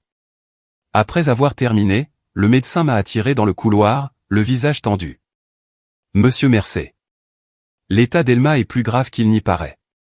Elle a de multiples ecchymoses anciennes et nouvelles, certaines datant de plusieurs semaines, indiquant des abus prolongés. Elle montre une instabilité psychologique, une peur du contact, une réaction de sursaut au bruit fort. Le plus préoccupant, ce sont les signes de traumatisme profond, possiblement dus à des abus sexuels. Chaque mot a frappé comme la foudre. Je suis resté figé, m'agrippant au mur pour ne pas m'effondrer. Abus prolongés. Abus sexuels, ai-je répété, la voix brisée. Le médecin a hoché la tête. Nous sommes tenus de signaler cela au service de protection de l'enfance. Elle aura besoin d'une thérapie immédiate. Entendre cela m'a donné l'impression que mon cœur était écrasé. La douleur et la rage ont surgi si violemment que j'ai voulu crier. Comment ma fille a-t-elle pu subir ça, ai-je murmuré, les larmes coulant de manière incontrôlable. Les images ont reflué. Orlando balançant la ceinture. Regan regardant sans lever le petit doigt. Le sang a bouilli en moi. Je me suis détesté de l'avoir laissé souffrir si longtemps. Pendant des années, j'ai pensé qu'elle était en sécurité avec sa mère. Au lieu de cela, elle était en enfer. Je suis son père. Comment n'ai-je pas senti ça? Pourquoi ne l'ai-je pas trouvé plus tôt? La culpabilité me poignardait comme des aiguilles. J'ai voulu frapper le mur. Le médecin a posé une main sur mon épaule. Restez calme. Elle se rétablira avec des soins appropriés. Allez être avec elle maintenant. J'ai hoché la tête, j'ai essuyé mes larmes et je suis retourné dans la chambre. Elma était allongée, les yeux fermés, mais ses mains s'accrochaient toujours aux miennes. Je me suis assis à côté d'elle, lui caressant les cheveux, murmurant, « Personne ne te fera plus jamais de mal. Papa le promet. » Cette nuit-là, je n'ai pas dormi. L'hôpital était calme, à l'exception du bip régulier des machines et de la respiration d'Elma. J'ai tenu ma fille toute la nuit sur le lit étroit de l'hôpital, le corps endolori, mais ne voulant pas la lâcher. De temps en temps, elle se réveillait en sursaut, pleurant, les yeux grands ouverts de terreur. De petites mains agrippant ma chemise comme si lâcher prise laisserait l'obscurité l'engloutir à nouveau. Elle murmurait dans ses cauchemars. Et je la serrais plus fort, les larmes trempant ses cheveux. « Ça va, ma chérie. Papa l'a chassée. Dors maintenant. » J'ai chanté la berceuse que j'avais l'habitude de chanter, la voix se brisant dans le service silencieux. « Dors bien, ma petite. Papa est là. » Mais mon esprit s'emballait. La ceinture d'Orlando. L'indifférence de Regan. L'appel désespéré d'Elma. L'anxiété montait. En pensant à demain. Les dépositions à la police. L'épreuve. Le tribunal. Je dois le prouver. Je dois la sauver de ces monstres. Ces heures interminables à fixer le plafond blanc, le cœur endolori de regret et d'amour. Le lendemain matin, la lumière du soleil filtrait à travers les stores. Les blessures d'Elma étaient bandées. Elle dormait plus paisiblement. J'ai demandé aux infirmières, des femmes gentilles aux yeux compatissants, de la surveiller. Je reviens tout de suite, ai-je promis en lui embrassant le front. Sois sage, ma chérie. Puis je suis parti faire ce qui devait être fait, rassembler des preuves. Mon cœur s'est emballé. Je savais que c'était le vrai combat. Je ne pouvais pas laisser Orlando et Regan s'en tirer. Je ne pouvais pas laisser Elma retourner dans cet enfer. Je suis retourné en voiture dans le quartier d'Orlando. De belles maisons, des pelouses manucurées. Mais pour moi, c'était enveloppé de ténèbres. J'ai frappé à la porte de chaque voisin. Au début, ils étaient méfiants. Les portes ne s'ouvraient qu'en partie, les yeux suspicieux. « Qui êtes-vous ? » ? « Nous ne savons rien. » Ils avaient peur. Orlando était riche, puissant, connu pour son tempérament. Une grosse pointure locale avec des relations. Je n'ai pas abandonné. Je suis Darwin Mersey, le vrai père d'Elma. Ma fille a été maltraitée. J'ai besoin de témoins pour la sauver. Leurs yeux sont passés de la suspicion à la pitié, puis à la colère. Un par un, ils ont parlé, la voix tremblante mais sincère. Un voisin tenant une tasse de café a dit « Nous avons entendu des meubles être jetés. » Regan criant à l'enfant « Tu es si méchante. » J'ai vu Elma dans la cour avec des bleus, mais elle a prétendu qu'elle était tombée de son vélo. Un autre a ajouté « Orlando était tout le temps ivre. » Des cris résonnaient dans tout le quartier. La pauvre Elma s'asseyait souvent seule dehors, les yeux rouges d'avoir pleuré. Ils ont signé des déclarations. Certains ont promis de témoigner au tribunal. Je les ai remerciés, les larmes coulant. Je n'avais aucune idée que ma fille avait souffert comme ça alors que j'étais à des kilomètres. L'anxiété a monté en pensant au tribunal. Ces témoignages seraient mes armes. Je suis ensuite allé à l'école primaire d'Elma, un petit campus avec une aire de jeu pleine d'enfants qui riaient. Je suis entré dans le bureau du directeur, la voix tremblante. Je suis le père d'Elma Mersey. J'ai besoin de parler à son professeur. Ils m'ont emmené voir son professeur principal, une femme d'âge moyen au visage aimable avec des lunettes. Quand elle a entendu l'histoire, elle a soupiré lourdement. Je m'en doutais depuis longtemps. Elma venait souvent en classe anxieuse, tressaillant quand quelqu'un lui touchait l'épaule, éclatant parfois en sanglots sans raison. Elle dessinait des images sombres, des adultes frappant des enfants. D'autres enseignants ont ajouté. Nous avons remarqué des bleus sur ses bras. Elle disait toujours qu'elle était tombée. Nous étions sur le point de le signaler aux SPE, mais Madame Reagan est venue, furieuse, menaçant de nous poursuivre en justice si nous nous mêlions de sa famille. Elle a dit qu'elle avait le droit de discipliner son enfant. Mon sang a bouilli. J'ai agrippé la chaise si fort que mes jointures sont devenues blanches. Pourquoi ne l'avez-vous pas signalé plus tôt? Ai-je demandé, la voix tremblante de rage. Le professeur a baissé la tête. Nous avions peur.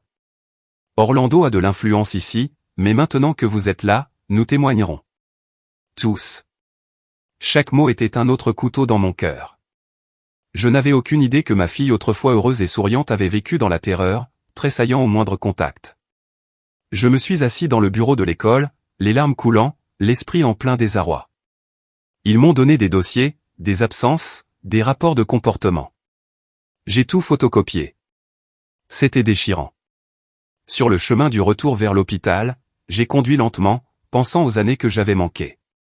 J'étais riche et j'avais réussi, mais ma fille avait été avec sa mère et ce monstre. Je me suis garé sur le côté et j'ai frappé le volant. Je dois être fort pour elle. Le troisième jour, quand Elma était plus forte, les zébrures moins rouges, capable de manger un peu de bouillie, je me suis assis à côté de son lit et j'ai demandé aussi doucement que possible, terrifié de rouvrir ses blessures. Ma chérie, peux-tu dire à papa ce qui s'est passé à la maison? Je te promets que je te protégerai. Elma m'a regardé, les lèvres tremblantes, les yeux se remplissant de larmes. Puis elle s'est jetée dans mes bras et a sangloté comme si un barrage s'était enfin rompu. Entre les halètements, elle m'a tout raconté. Les coups pour de petites erreurs, renverser du lait, oublier de nettoyer sa chambre, ou parfois sans aucune raison, juste parce qu'Orlando était ivre et en colère. Il m'a frappé avec la ceinture, avec ses mains.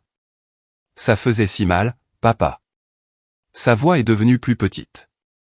Et parfois, la nuit, il venait dans ma chambre, me touchait à des endroits où il ne devait pas. J'avais peur. Je le repoussais, mais il me disait de me taire. Je me suis raidi, chaque muscle tremblant. Abus sexuel, sur ma fille. Le sang m'est monté à la tête. J'ai serré les poings jusqu'à saigner, les yeux brûlants, la mâchoire verrouillée contre la rage qui explosait en moi. La voix tremblante, j'ai demandé, mon Dieu, est-ce que maman le savait? Elma a murmuré. Maman le savait, mais elle a balayé ça d'un revers de la main. Elle m'a dit de ne pas inventer des choses, que c'était de l'amour. Elle a dit que si je le disais à quelqu'un, elle m'abandonnerait. J'ai serré Elma contre ma poitrine, le cœur se brisant en 1000 morceaux, les larmes trempant ses cheveux. Mais dans cette douleur, une résolution inébranlable s'est formée. Je la protégerai quoi qu'il en coûte, même si je devais affronter le monde entier.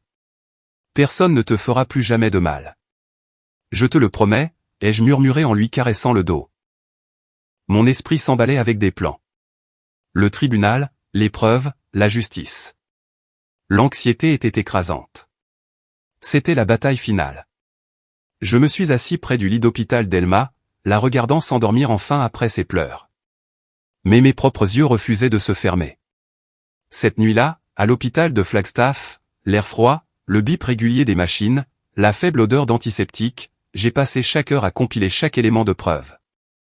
J'ai étalé les documents sur la petite table de chevet, les déclarations écrites des voisins, les photocopies des rapports scolaires, les photos médicales de ses blessures, et le plus crucial, l'enregistrement audio du propre récit d'Elma sur mon téléphone.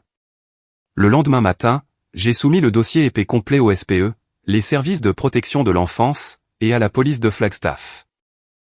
J'ai d'abord conduit au bureau des SPE, un bâtiment moderne en verre dans le centre-ville, le cœur battant en entrant. L'assistante sociale, une femme d'âge moyen avec des lunettes et une voix douce, a pris le dossier, a feuilleté quelques pages, et son visage a changé. Monsieur Mercé, c'est extrêmement grave. Nous traiterons cela comme une urgence. Je lui ai brièvement raconté, la voix tremblante. Ma fille a été maltraitée. J'ai tout ici. S'il vous plaît, aidez-la. Elle a hoché la tête, a fait des copies et a promis une action immédiate. Ensuite, je suis allé au poste de police où l'officière de cette nuit-là attendait. Monsieur Mercé, vous avez apporté les preuves, a-t-elle demandé, les yeux s'illuminant en voyant la pile.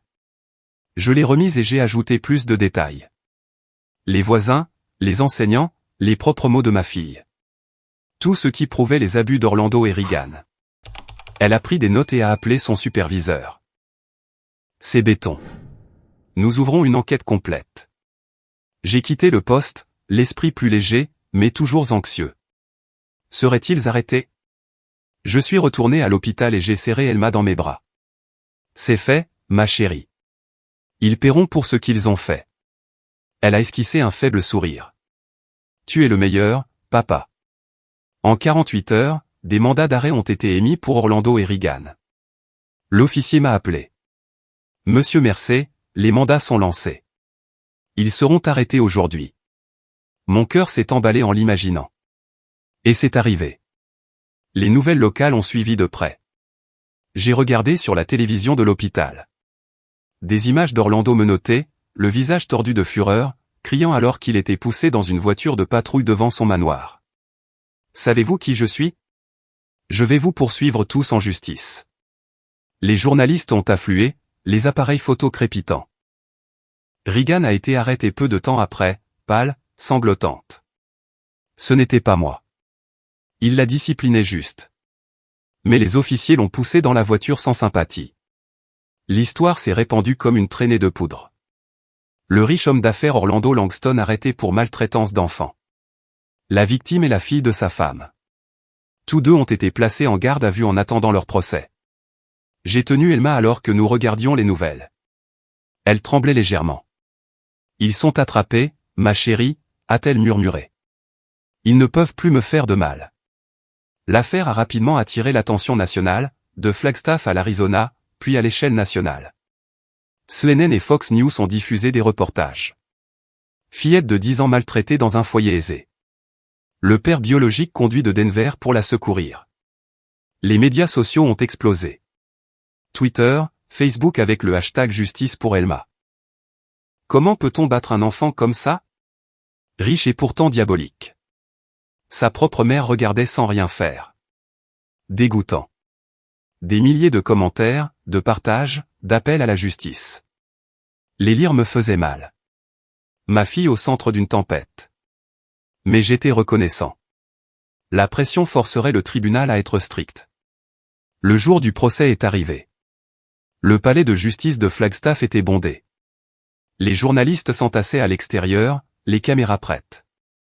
Les habitants locaux, les voisins, même les professeurs d'Elma remplissaient les sièges en signe de soutien. L'atmosphère était électrique. Des murmures se propageaient, l'odeur du café des gobelets en carton, les lumières fluorescentes dures. Je suis entré, tenant fermement la main d'Elma, le cœur battant. Elle portait une robe propre, les cheveux soigneusement attachés, mais ses yeux contenaient encore de la peur. Je me suis agenouillé. Tu es si courageuse, ma chérie. Papa est juste là. Il ne te touchera plus jamais. Nous nous sommes assis du côté du plaignant. Mon avocat, un homme d'âge moyen aux yeux vifs, m'a tapoté l'épaule. Les preuves sont irréfutables. On va gagner. Mais j'étais toujours nerveux, balayant la pièce du regard. Le juge en haut sur son estrade, le jury solennel, la mère de Jean derrière nous. Orlando a été amené, les menottes cliquetant, son costume cher maintenant froissé.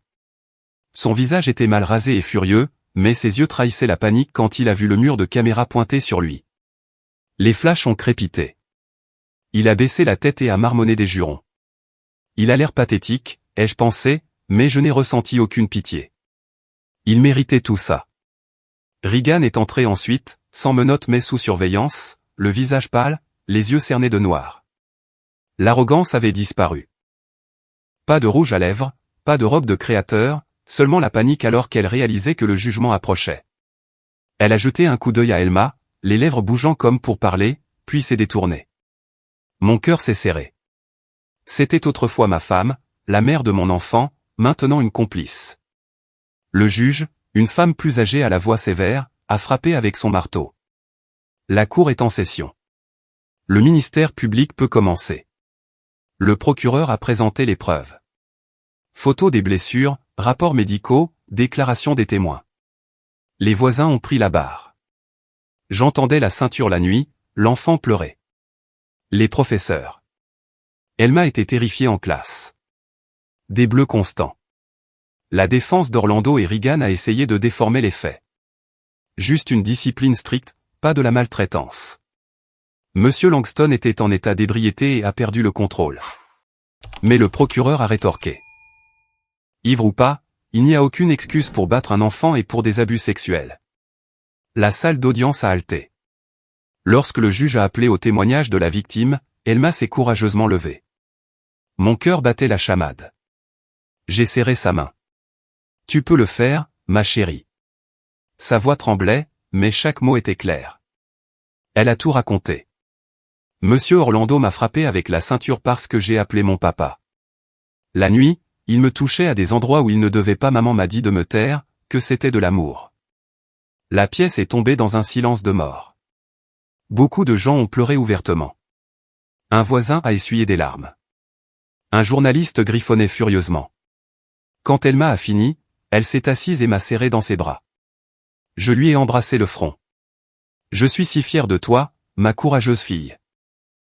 Les preuves matérielles, les témoignages, les photographies et les témoins ont fait s'effondrer tous les mensonges de la défense. Leurs avocats ont essayé.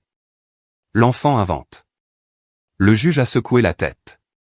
Les preuves sont accablantes. Après une délibération tendue, j'ai attendu dans le couloir, le cœur dans la gorge, tenant Elma et lui murmurant de vieilles histoires pour la calmer. Le juge a rendu le verdict. Sa voix a retenti. Orlando Langston est condamné à 16 ans d'emprisonnement pour maltraitance d'enfants, agression et agression sexuelle sur mineurs. Aucune possibilité de libération anticipée. Orlando s'est affaissé, le visage cendré, et a été emmené menotté au milieu des flashs des appareils photo. Regan a été déchu de tous ses droits parentaux, interdite de tout contact avec Elma de manière permanente, condamnée à payer des centaines de milliers de dollars en dommages et intérêts médicaux et émotionnels, et placée sur le registre des parents inaptes des SPE. Lorsque la sentence a été lue, Regan s'est effondré sur le sol, sanglotant et suppliant, « Non, s'il vous plaît, Alma. Maman est désolée. » Mais il était bien trop tard. Les officiers l'ont relevé et l'ont emmené. J'ai tenu fermement la main d'Elma alors que toute la salle d'audience s'est levée pour applaudir, une vague de soutien. Elma a appuyé sa tête sur mon épaule.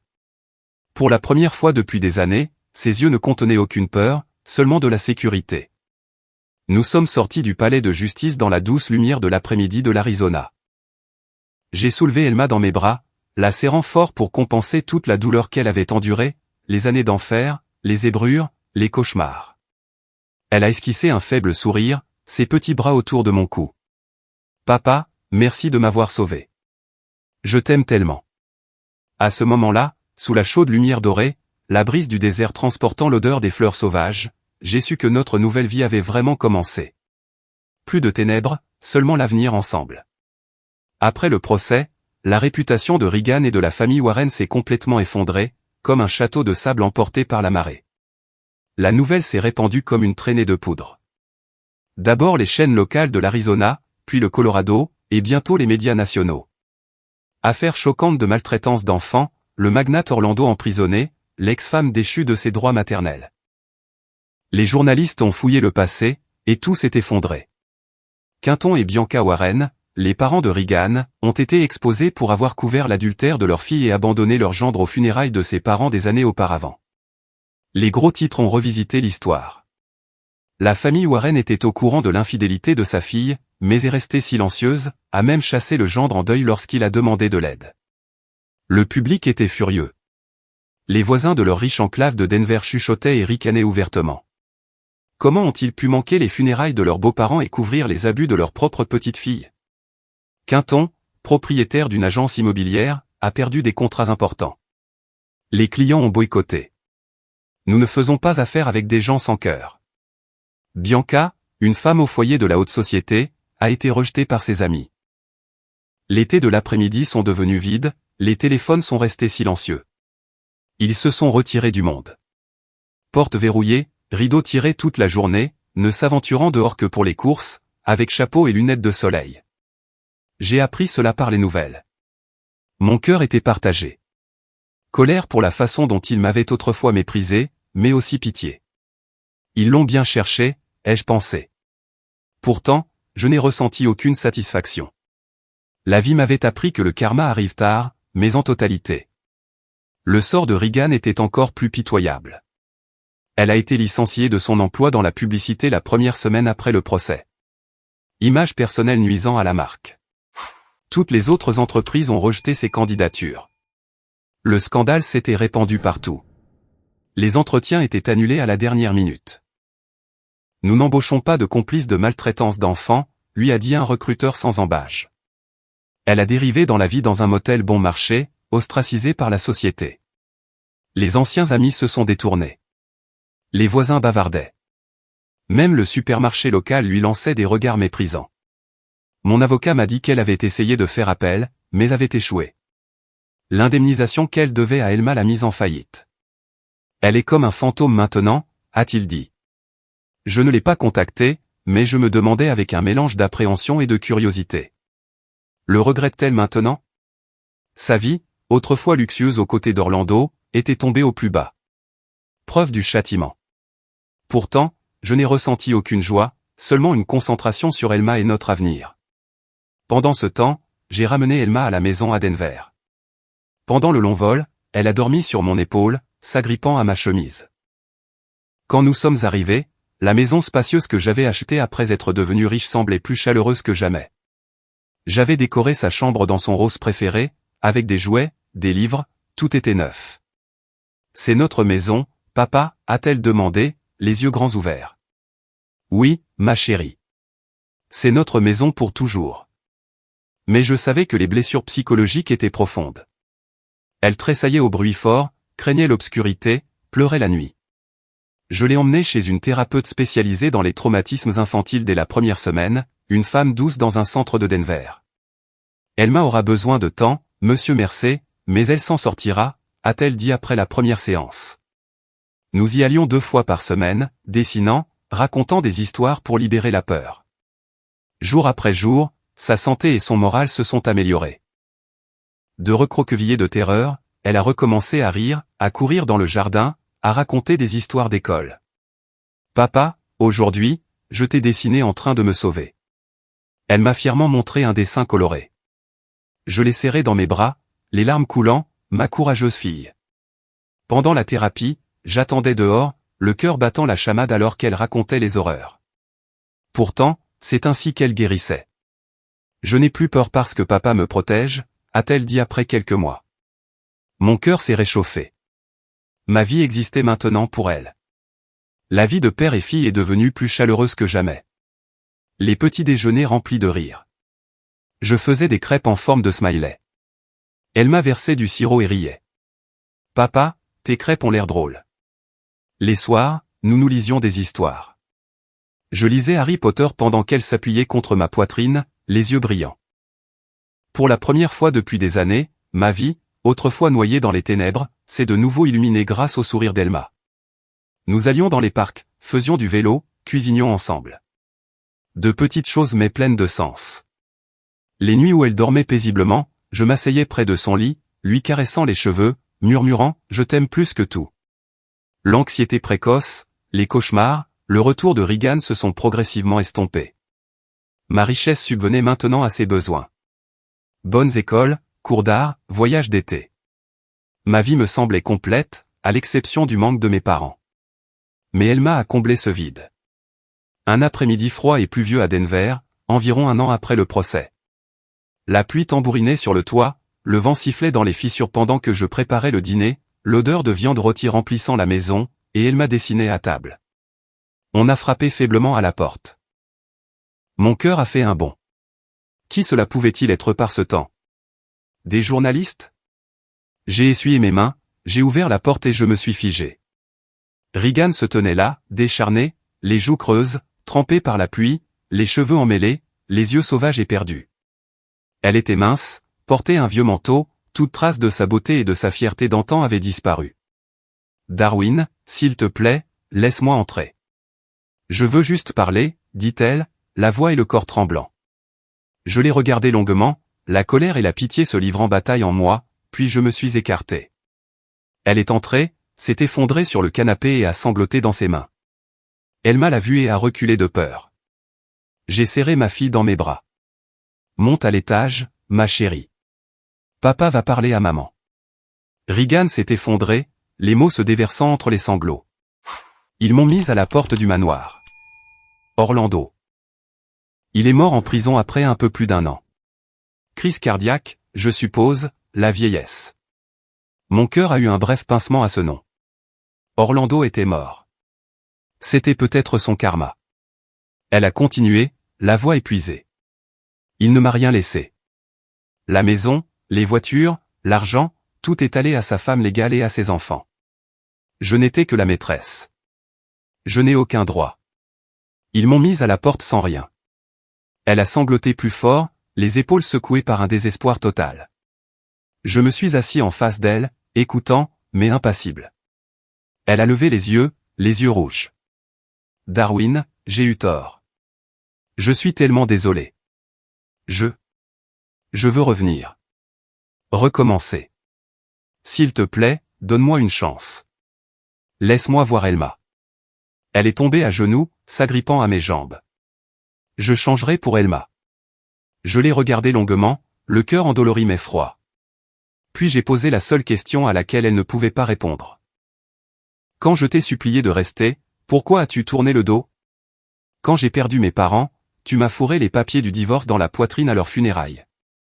Et quand Elma t'a supplié de la sauver, pourquoi es-tu resté là à laisser Orlando la battre et la molester? Regan s'est immobilisée, la bouche s'ouvrant, mais aucun mot ne sortant. Elle s'est effondrée en sanglots plus bruyants, à genoux. Je sais que j'ai eu tort. S'il te plaît, pardonne-moi. J'ai simplement secoué la tête, je me suis levé et j'ai ouvert la porte. Va-t'en et ne reviens jamais. Tu as choisi ton chemin. Maintenant, vis avec les conséquences. Elle est sortie en rampant sous la pluie, trempée et brisée. J'ai fermé la porte, je me suis appuyé contre le mur et j'ai pleuré, non pas pour elle, mais pour avoir enfin fermé le chapitre le plus sombre de ma vie. Elma est descendue en courant et m'a serré dans ses bras. Maman est partie? Oui, ma chérie. C'est juste nous maintenant, et c'est suffisant. À partir de ce jour, père et fille ont vécu en paix et dans le bonheur. Elma a grandi entourée de mon amour et de ma protection. Excellente élève, cours de piano, beaucoup d'amis. Ses cicatrices psychologiques se sont estompées avec la thérapie et l'amour. J'ai travaillé moins et passé plus de temps avec elle. Des voyages de camping, lui apprenant de petits investissements. Ma fille doit être indépendante. Mes journées étaient remplies de soleil et de ses rires. Un bel après-midi, j'ai emmené Elma visiter les tombes de ses grands-parents, un cimetière paisible à la périphérie de Denver. Le vent murmurait dans les arbres. Elle a déposé des fleurs et a murmuré, « Grand-mère, grand-père, nous sommes venus vous voir. » Debout devant leur pierre tombale silencieuse, repensant au voyage de perte et de résilience que nous avions survécu, j'ai réalisé une vérité profonde. La trahison et la souffrance ne définissent pas une personne. Ce qui nous définit, c'est la façon dont nous nous relevons des ruines et continuons à marcher. De la perte de mes parents, de ma femme, de mon enfant, de mon travail, j'étais rené en tant que multimillionnaire et j'avais sauvé ma fille de l'enfer. En regardant Elma, autrefois piégée dans les ténèbres, maintenant souriant à nouveau, les cheveux dansant dans le vent, les yeux brillants, j'ai compris que l'amour, le devoir et la persévérance triomphent toujours, et qu'un père assez fort peut protéger son enfant de n'importe quelle tempête.